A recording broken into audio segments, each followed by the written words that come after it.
and you think you're popular. It's sad, is what it is. When you have to revert to making up surgeries to get people's attention, what kind of life do you really have? You know, if I've got to make up my life to have friends, I think at that point I probably just need. I mean, there's what point? What's the point? Otherwise, why would I want to make something up just to try and be popular? I don't get it. You know, but then again, that's probably why I'm behind the camera and not in front of it, because I'm not a big fan of being in front of the camera in the first place. You know, I don't mind having a little bit of a voice or whatever on the podcast, but in real life, I'm not really that up front. And honestly, neither is Shiner. You know, you watch him on 420 Eats, and he's this just outgoing, larger than life character who absolutely loves food and loves being where he's at and talking to people and that kind of stuff. He's pretty much 180 degrees from that. In real life, he hates people. Can't stand him. Like he hates people. Like, don't get near him. I'm just kidding. No, he just he's a little agoraphobic. I'll admit. Yeah, I mean, I definitely. We've talked about this before. I definitely don't have a problem being at my crib. You know. No, and you know, some of the best places you can be, especially when you got to do you, is when you're alone. Mm-hmm. Yeah, for sure. And it's okay to be a little bit narcissistic of yourself when it's in that capacity. You know, when you're alone, it's okay to spoil yourself. Just be yourself when you're alone. You know, if you're taking up somebody else's time and putting it off by being alone, well, so be it. I'm going to do me before I do you. And Shiner feels the same way. So, you know, Shiner doesn't have a lot to say outside of the house. Unless you come up to him in Walmart, or you bump into him at Walmart, or you look at him funny in Walmart. And then he'll ask you what you're looking at. Yeah, those start a conversation. They start kind of behind the eight ball. Mm-hmm. No, man, I run into people. You know, I don't have a problem with that. Like, I've run into people in dispensaries and stuff like that, and had conversations with me. I didn't know them from Adam when I walked in there, but it's pretty cool. You're being recognized in dispensaries now. I've been in a couple of dispos, and people come up and, are you the dude from 420 Eats? Yeah, that's me. But yeah, I mean, I definitely don't mind talking to people if they come up. But yeah, I don't go out of my way to do it a whole lot. Like, I try to be friendly to people, but you see how well that works in Walmart about 80% of the time. Yeah, exactly. You know, I like home. I mean, don't get me wrong. I like vacations too. You know, Mom and I are going to be taking another cruise in September, mid-September. So we do dig vacations, but I'm going to be around a bunch of people that I don't know. So I can still be me. I won't have a lot of people coming up and asking me the podcast or asking me about 420 Eats or whatever, which I don't mind that, but I can just go be me and say what I want to say and not really have to worry about whether I'm offending somebody. That's a beautiful part about being on ship, is you pretty much know nobody. Now, the cool part about being on ship too is especially when we go to dinner, we like sitting at a table with 6 other people that we don't know, because you kind of get to know them throughout the cruise. You sit in the same spot with the same people at dinner. And so it's pretty cool to get to know some of the people. A couple of cruises ago, man, we had the most fun time with 4 of the 6 people we sat with.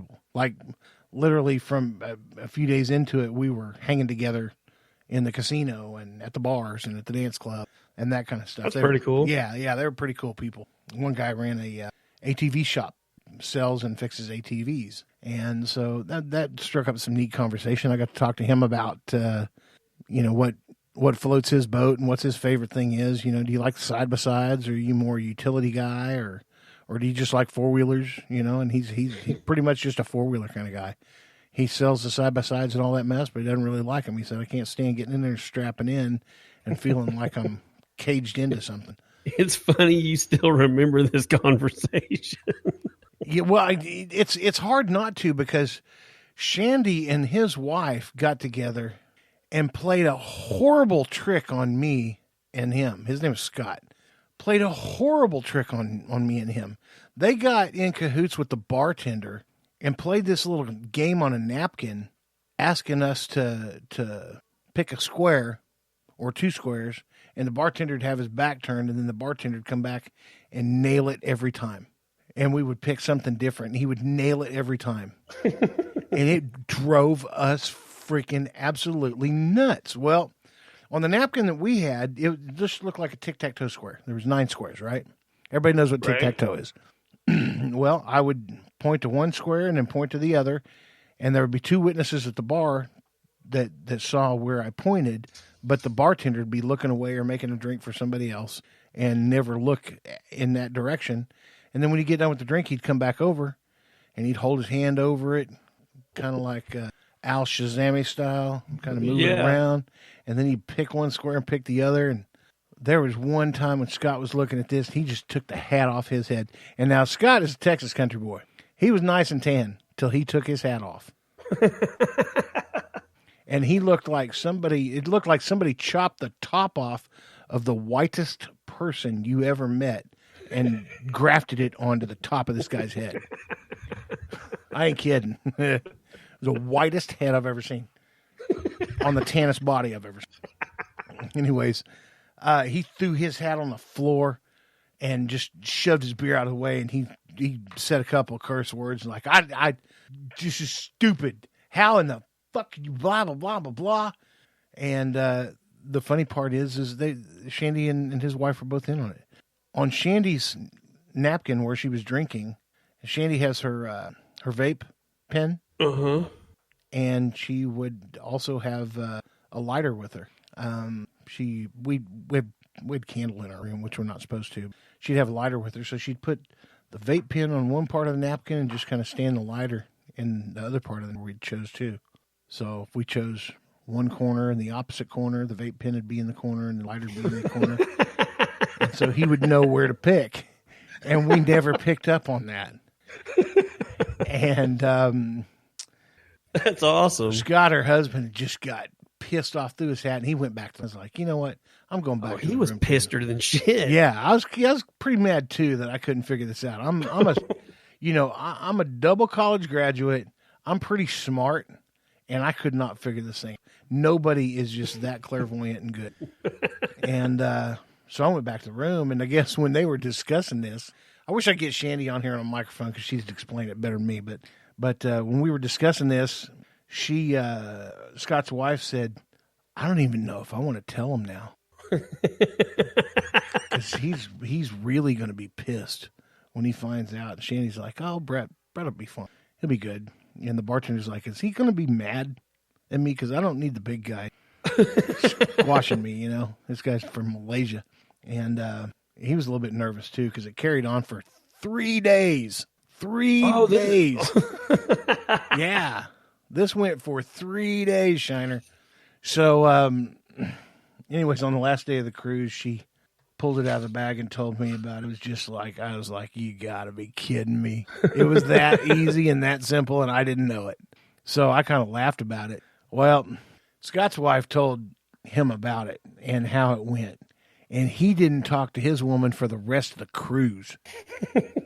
They got divorced. He was pissed and shit. I blew it off as funny because I was trying to figure it out. And now I know what it was.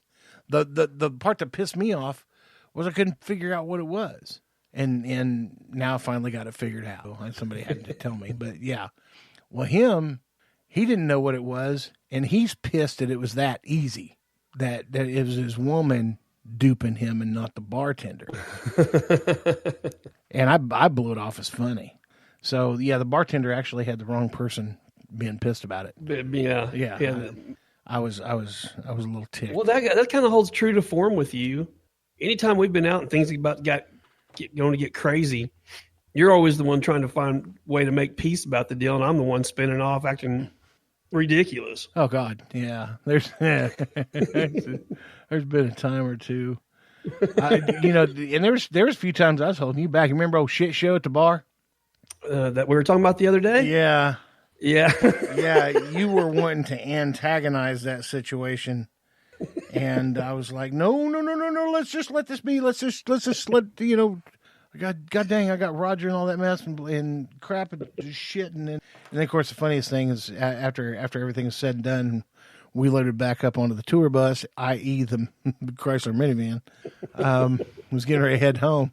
I drove you guys in the back part of the parking lot, and there she was, just laying still, dead to the world, engine on, window down, and as in the deepest coma sleep you could get in a car.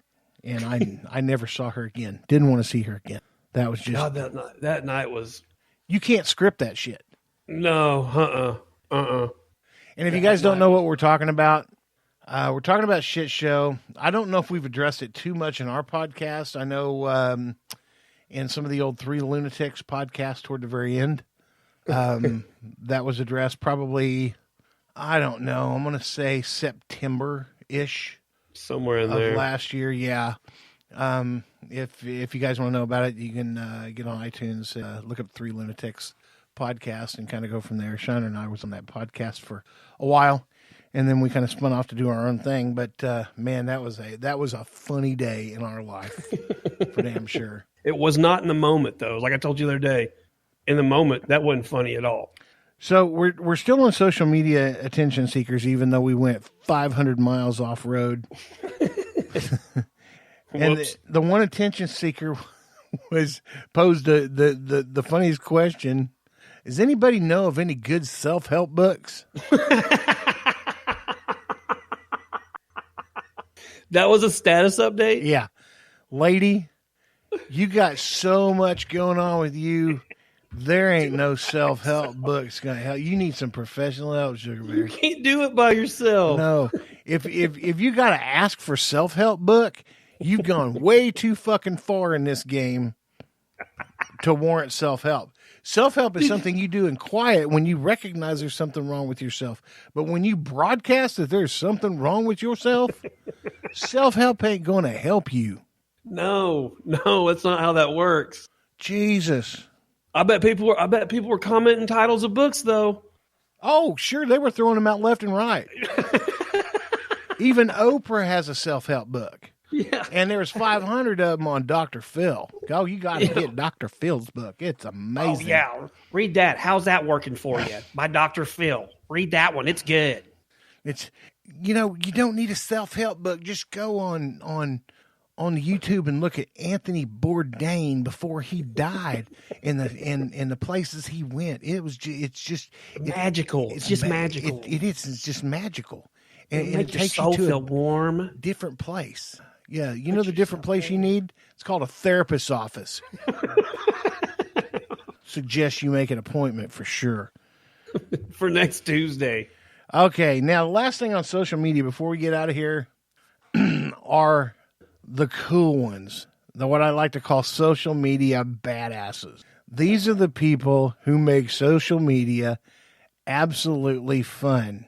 For us on Twitter, well, it was James Wood. He has now left.